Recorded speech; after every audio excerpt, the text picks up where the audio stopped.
जय श्री राम मित्रों, आप सभी का बहुत बहुत स्वागत है। आज का जो विषय है मित्रों, वो है कनक भवन श्रीधाम अयोध्या जी की एक सच्ची घटना पर आधारित। जब हम श्री कनक भवन बिहारिणी जी का दर्शन करके परिक्रमा करके आते हैं तो वहाँ पर एक पुस्तकालय है। वहाँ पर कई पुस्तकें मिलती हैं, लेकिन एक पुस्तक मुझे बहुत प्रिय लगी। मैंने वहाँ से वह पुस्तक ली। वहाँ आप लोग भी कभी अवसर लगे तो पढ़ना। उस पुस्तक का नाम है कनक भवन महिमा। उस कनक भवन महिमा में एक कथा है। कनक भवन में भगवान की युगल मूर्तियां हैं और जो उत्सव आदि में चलती हैं चल मूर्ति, जो अचल मूर्तियां रहती हैं वो रथ में बिठाई जाती हैं। और उन दिनों एक घोड़ी थी।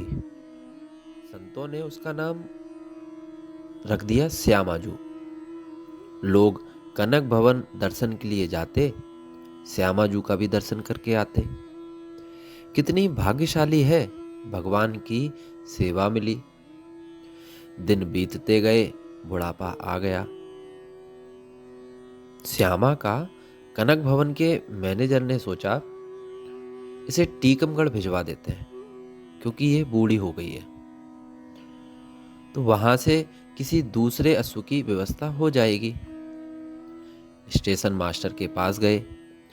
कनक भवन मैनेजर रेल स्टेशन मास्टर के पास भाड़ा जमा किया, पूरी समस्या बताई। रेल से झांसी तक भिजवा देंगे, वहां से वह लोग ले जाएंगे। बात सुनी जब ते तब ते हरि, सकत न अखियान को पानी। दाम में देह दुर्गेश छुटे, करुणा करियो प्रभु सारंग पानी।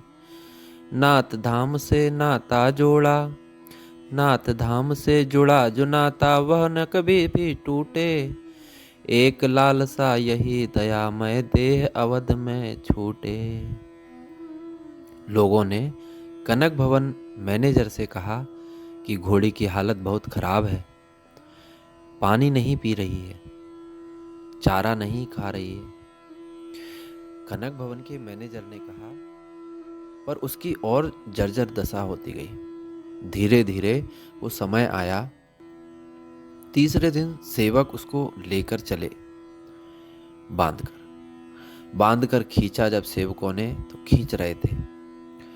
सेवक ले बरबस चले, श्यामा भई अति दीन। मनो निकारत नीरते, मीन शिकारी मीन। जैसे कोई मछली को जल से अलग कर रहा हो। मन से भई उदास, अति तन से भई कमजोर। आंसुआ भरी भरी देखती, आंसुआ भरी भरी देखती कनक भवन की ओर। लोगों के मुख से निकला, ठीक ही लिखा है रामचरितमानस में। जा शुभ योग बिकल पशु ऐसे, प्रजा मातो पे तो जीवहि कैसे। जा शुभ योग बिकल पशु ऐसे, प्रजा मातो पे तो जीवहि कैसे। ले गए, रोते बिलखते घोड़ी गई। पहले से ही डिब्बा तैयार था, उसमें डाल दिया गया। फाटक बंद कर दिया। उस डिब्बे को रात में आने वाली गाड़ी से जोड़ना था, जो झांसी तक जाती। लोगों ने मैनेजर से कहा कि घोड़ी की हालत बहुत खराब है, रास्ते में मर जाएगी। अब कनक भवन मैनेजर को भी दुख हुआ कि हम नहीं जानते थे कि बात यहां तक पहुंचेगी, लेकिन क्या किया जा सकता है। भगवान क्या करें, भगवान की लीला। मुर्दे के समान तो थी शांत पड़ी, उससे पर देह न छोड़ा गया। और तन तो मजबूर दुर्गेश रहा, मन को नई भाव से मोड़ा गया। पशु श्यामा की प्रीत से जो था जुड़ा, प्रभु से वह तार न तोड़ा गया। और करुणा निधि ऐसी करी करुणा, नहीं डिब्बा ही रेल में जोड़ा गया। रेल आई चली गई, डिब्बा जोड़ने की याद ही नहीं रही। और सवेरे सवेरे रेल कर्मचारियों को बुला के डांटा, दरवाजा खोलो। दरवाजा खुलवाया, श्यामा मरी पड़ी थी। अवध में शरीर छूटा। अब कनक भवन मैनेजर के पास खबर भेजी स्टेशन मास्टर ने, क्षमा करें हुई भूल हमी से, किसको दोष लगाएं। श्यामा मरी पड़ी डिब्बे में, चाहे तो ले जाएं। कनक भवन मैनेजर ने अपने साथ कई लोगों को लिया, साथ लेकर चले। बड़े खुश हुए कि भगवान ने उसकी बात रख ली।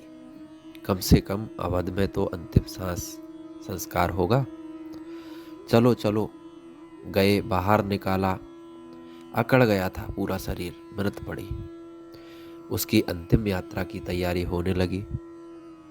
तब कनक भवन के एक जमादार का नाम था गुरदीन। जमादार को पता नहीं क्या सूझा, उसने श्यामा के कान में मुंह लगाया और बोला, श्यामा जी उठ बैठिए, अब क्यों पड़ी उदास। राम कृपा से आपको मिले अवध को वास। और उस जमादार के वचन का ऐसा प्रभाव पड़ा, श्यामा के श्रवण परे जमादार के बैन, फिर से जीवित हो गई, खोल दिए दो नैन। दोनों नेत्र खोल दिए, जीवित हो गई। और जो देखा, अयोध्या में तो उछलते चल पड़ी। और घोड़ी उन गलियों से विचरण करते हुए कनक भवन की सीढ़ियों पर सिर रखकर आंसू बहाने लगी।